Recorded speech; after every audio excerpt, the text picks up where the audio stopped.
Thinkware U1000 Plus versus the Thinkware U3000 in their radar parking mode. Right now, the radar parking mode is active on the Thinkware U1000 Plus. However, because there is no impact, it does not save the video at all or write it directly onto the SD card.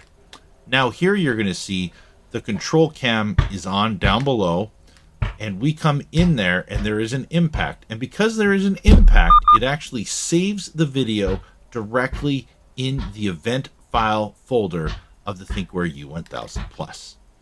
And now when we go into the parking recording will now start. Now when we go into the Thinkware U3000, you're going to see that as we come into the frame and it wakes up and starts recording, it will actually save the motion detection file even without any impact to the vehicle. This is what makes this dash camera way above all the other motion detection or radar parking mode dash cameras on the market.